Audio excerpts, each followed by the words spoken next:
Nagbabalik ang Pahirit. Magandang hapon sa inyong lahat. So, magluluto tayo ng chicken salad. Ang kaibang chicken salad ni Ate Dara. Iba ang aming technique paggagawa ng salad. So, ito po ang ating ingredients. Mayonnaise. Isama na natin ang hinimay na manok. At saka ang ating lutong macaroni. Siyempre, magpapakulo muna tayo ng manok. Mayroong black pepper, margarine, onion, at saka salt. Bakit? Para lasa na po yung ricado dun pa lang sa manok. May lasa na siya. O, yan yung ating nalutong manok na pinalambot.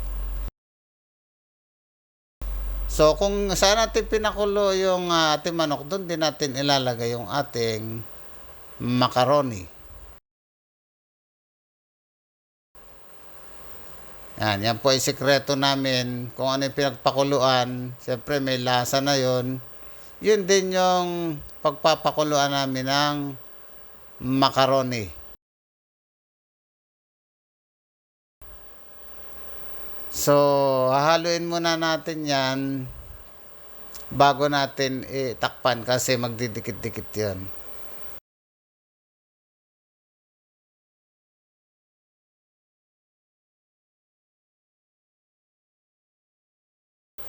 Ayan yung ating macaroni na niluluto.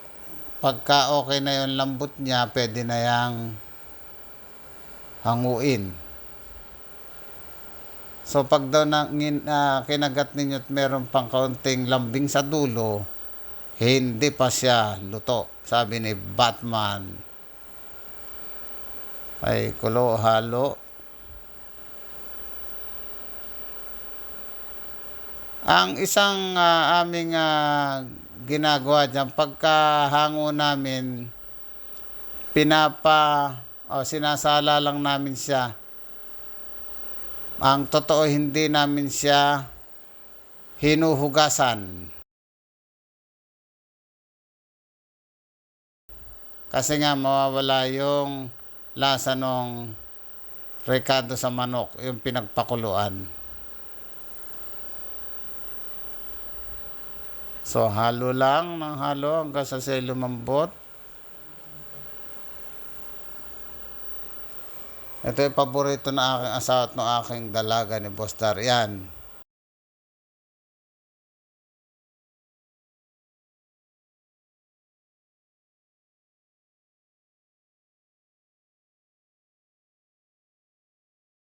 Hindi po yan hinugasan para yung lasa ay nadun pa rin. Ito yung manok. Ito yung ating makaroning luto na. Huwag hugasan katulad ng nabasa nyo. So, nakaredy na ang ating ingredients. Na itong ating fruit cocktail, mayonnaise, saka yung macaroni at hinimay na manok.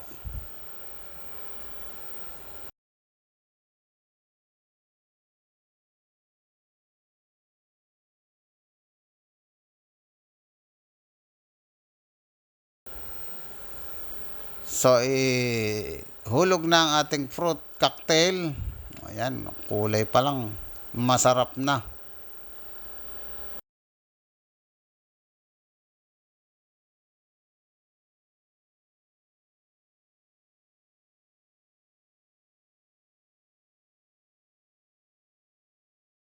Ang ating hinimay na manok.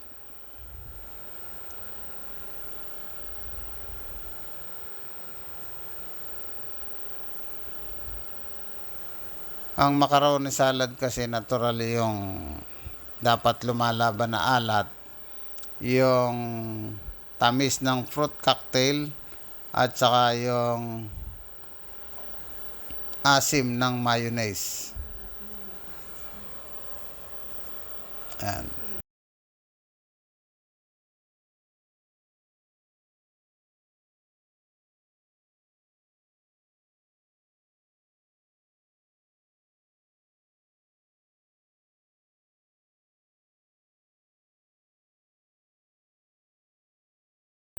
Tapos, lagay na natin yung ating mayonnaise.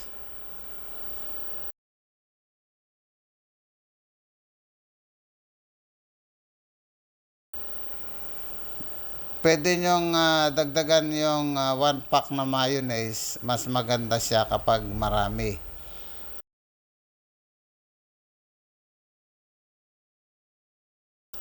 Ang totoo niya, naglalagay kami ng konting all-purpose cream para mas creamy siya.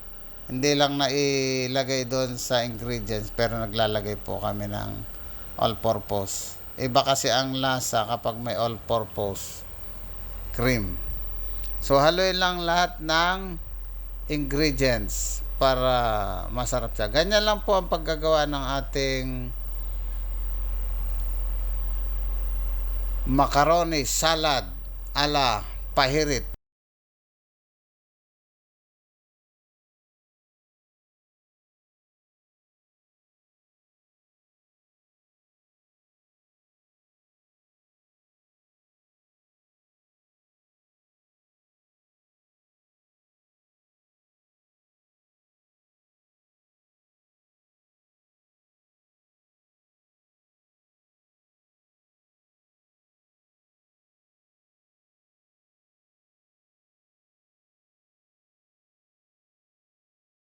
Pwede kayo magdagdag ng ham, ng bell pepper, onion, pickles. Gusto niyo ng pasas, nasa inyo po yun. Kung ano ang gusto. Kung ano yung masarap sa inyo at kung saan kayo masaya. Tira!